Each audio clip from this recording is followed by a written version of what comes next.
Donald Trump is campaigning in Houston today. He's exploring a radical shift in immigration policy if elected in 2024.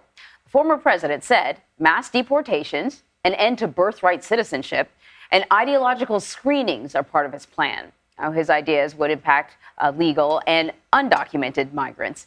Trump said that migrants are, quote, poisoning the blood of the U.S. So for more on this, we want to bring in CBS News immigration reporter Camilo Montoya-Galvez to talk a little bit more about this. Camilo, what more can you tell us about what Trump's proposals would entail?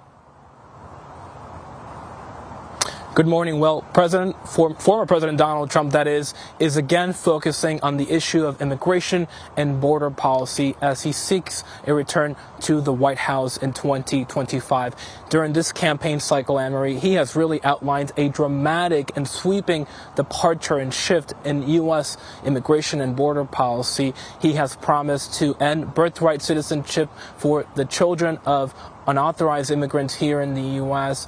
He has also promised to launch the largest deportation operation in U.S. history, including by invoking a law from the late 18th century to do so, and by deputizing and authorizing the National Guard to arrest and deport migrants. He has promised to implement ideological screenings for legal immigrants to deny the entry of what he considers communists and Marxists. It is unclear how that vetting will work, but that is one of the pledges that he has made.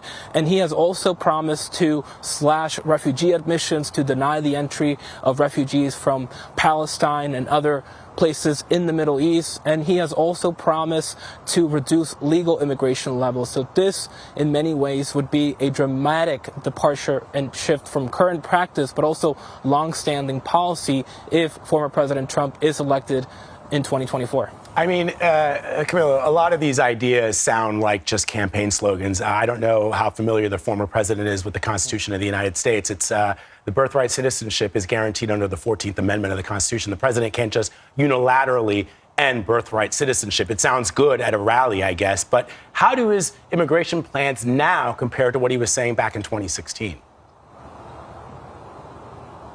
Well, in many ways, Vlad, as you mentioned, these proposals are similar to the ones he made in 2016 when he also relied on this hardline immigration playbook to galvanize many voters. Back then, he also promised mass deportations. He promised to end birthright citizenship, but those proposals never really were implemented when he took office. And because of that, this is why he is again touting these proposals. But as you mentioned, they will face legal and humanitarian and operational hurdles. As you mentioned, the 14th Amendment of the U.S. Constitution, in the view of many scholars, guarantees immigrants who are born here the legal right to U.S. citizenship, irrespective of whether or not their parents are here in the country legally. It is also important to note that this pledge to carry out a mass deportation operation is not legally and operationally feasible because ICE right now only has 8,000 deportation agents. The highest annual deportation tally occurred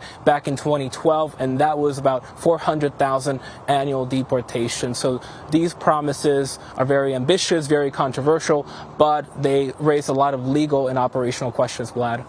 And so we know that the former president's going to be holding a rally in Houston.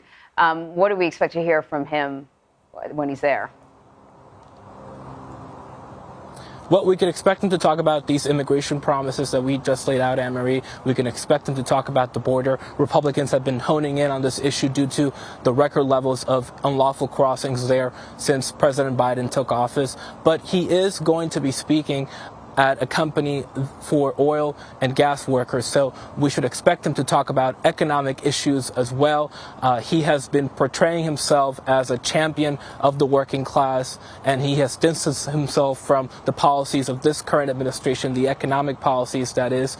And I would not be surprised, Anne-Marie, if he also would repeat these accusations that he is being politically persecuted by prosecutors at the federal and local levels. We can't forget that former President Trump is under 4 federal and local indictments, and these legal troubles have been following him throughout this campaign.